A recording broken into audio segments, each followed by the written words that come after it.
Bom dia, boa tarde, boa noite, queridos e queridas, tudo bem com vocês? Aqui é Paulo Ricardo Paes e vocês estão em mais um vídeo do canal Visão Calidoscópica. E hoje eu quero falar de como um político deve se portar perante a sociedade, perante os seus eleitores e principalmente perante o governo do seu país. Ultimamente temos visto alguns vídeos de pessoas defendendo a taxação do Brasil em razão das decisões da justiça aqui proferidas. Bom, não sei se vocês sabem, mas judiciário, executivo e legislativo são três poderes diferentes e eles não podem ter interferência uns nos outros.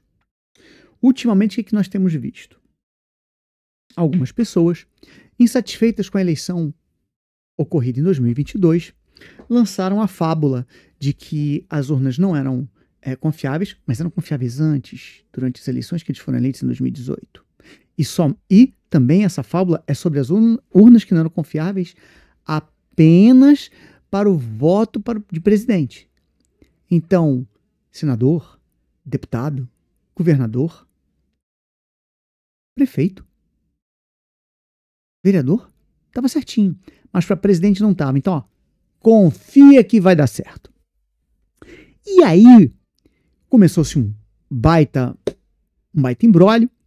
Dia 8 de janeiro, pessoas resolveram adentrar ao espaço da esplanada dos ministérios que, pela Constituição, não pode ser ocupada. Tá? E deu no que deu, vocês já sabem o que aconteceu. 8 de janeiro, começaram as ações, porque houve um pedido daqueles manifestantes para que o exército tomasse a frente e depusesse o governo que tinha 8 dias de eleito. De eleito não, de posse. Foi eleito em outubro de 2022.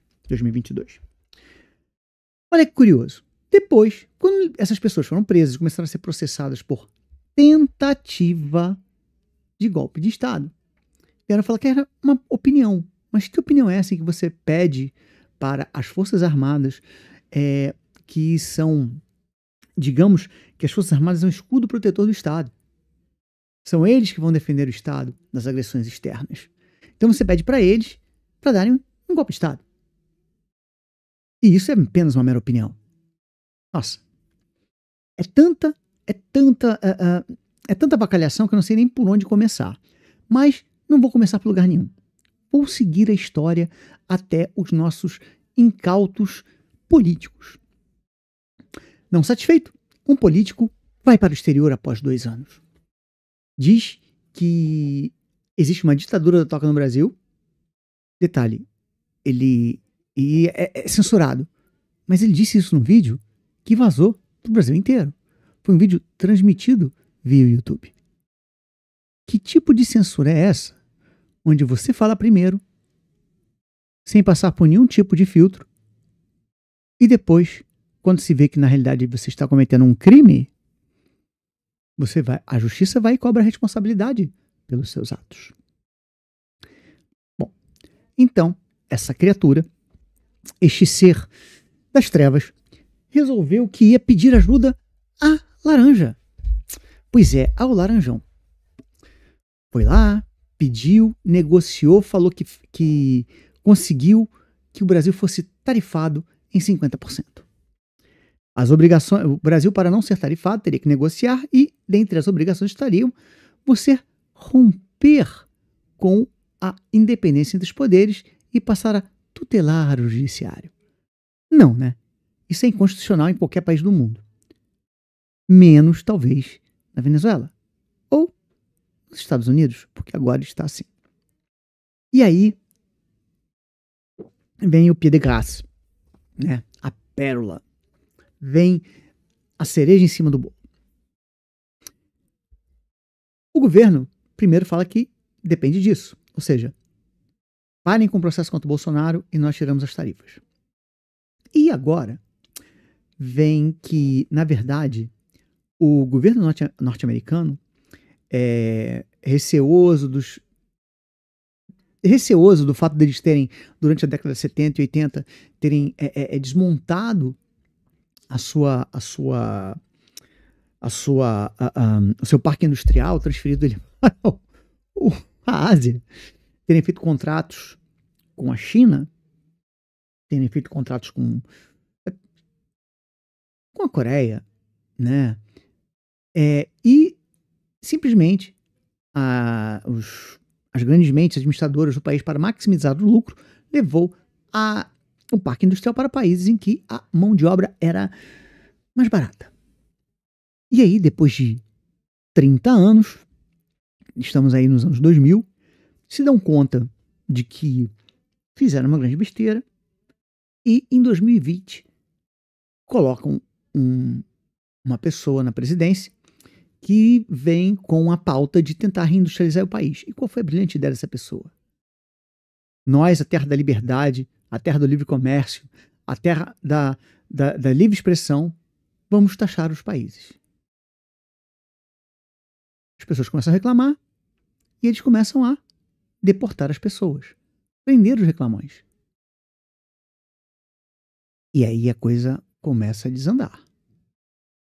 Então, depois disso tudo, esse brilhante político, ele faz o seguinte: ele resolve que vai fazer uma ameaça ao país.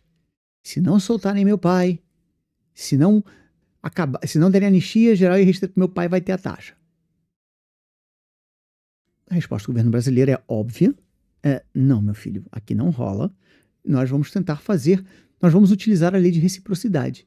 E aí um grupo de políticos quer derrubar a lei de reciprocidade.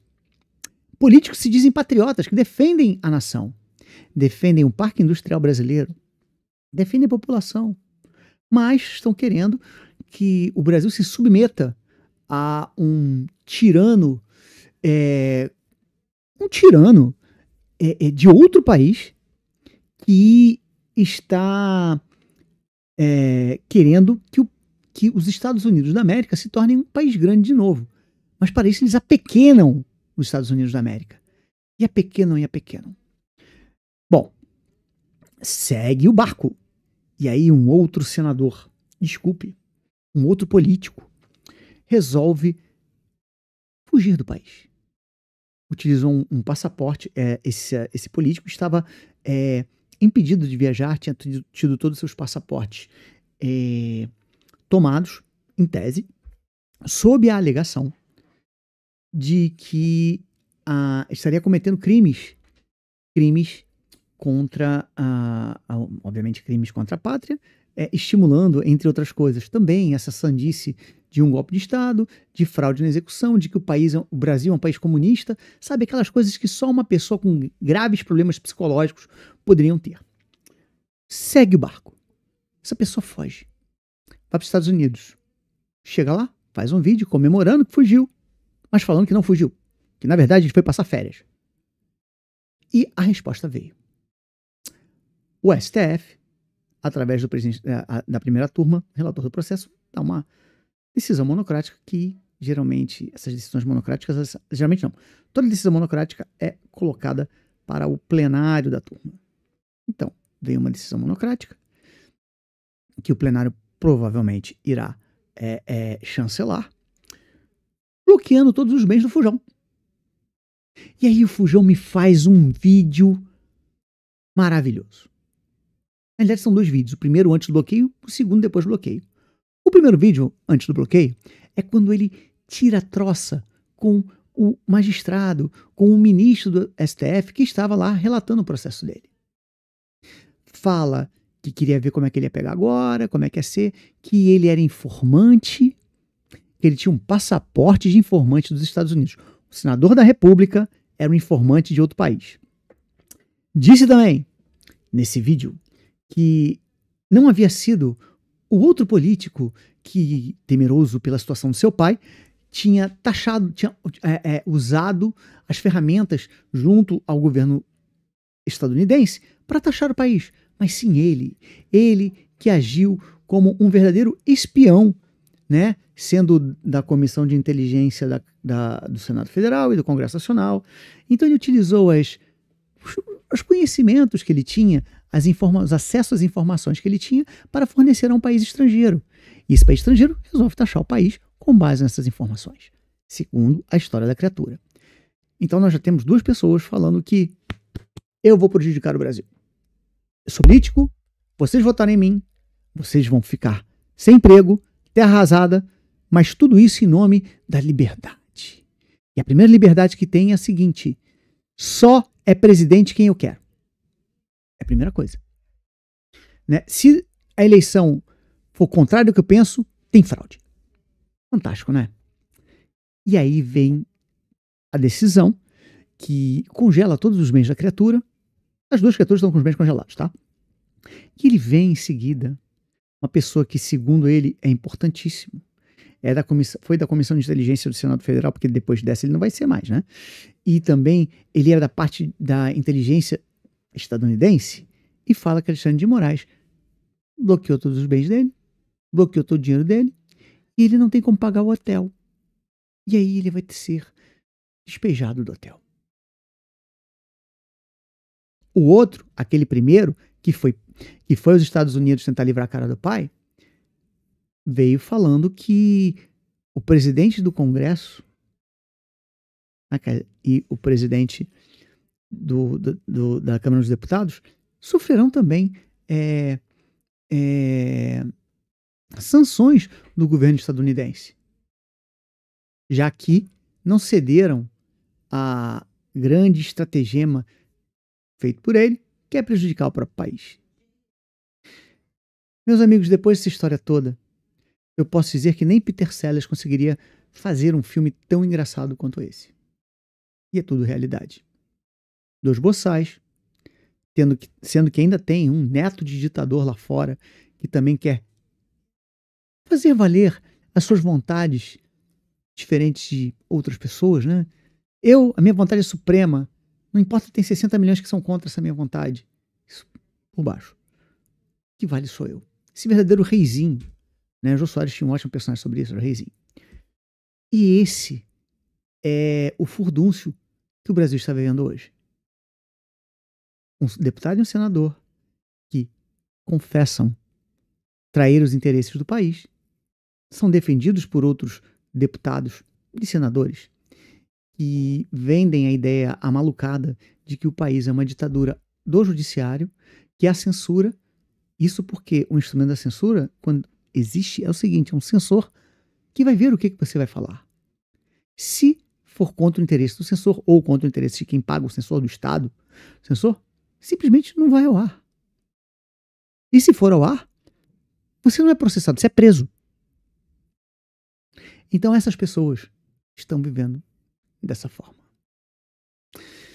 Agradeço vocês seguirem até aqui nesse vídeo que é surreal, ter que narrar coisas que acontecem no Brasil varonil sobre a ótica de seres desprovidos de inteligência e bom senso, que são representantes políticos na nossa casa. E é isso aí. Me falem o que vocês acharam dessa história maluca, dessas duas pessoas que estão lá fora, 2, 3, 4, que agora já tem um monte de gente lá que está junto com eles, tramando contra o país que você habita, ameaçando seu emprego. Talvez aumentando a carestia. Muito provavelmente querendo que cidadãos passem fome. Tudo isso para liberar uma pessoa que cometeu um crime e está sendo processado. Cometeu um ato típico que está sendo sofrendo devido processo legal para verificar se é crime ou não e se há condenação ou não. Eu já acho que foi crime, mas isso não cabe a mim. Cabe ao judiciário responder. Então, escrevam aí. Digam o que vocês acham. E também, se inscrevam no canal Visão Caleidoscópica, participem das nossas lives, curtam, compartilhem o canal, levem o canal. Se vocês gostaram do canal, a ideia do canal é poder falar sobre tudo, poder falar sobre todos. E vir pessoas também falar aqui quando não concordarem. Escreverem ali de maneira educada, sempre, que não concordam comigo. que eu falei uma grande bobagem. Ou então, que concordam comigo, que fulano não tá sabendo de nada. Venham aqui, comentem, compartilhem, sigam o canal. E eu espero vocês na segunda-feira com a nossa live.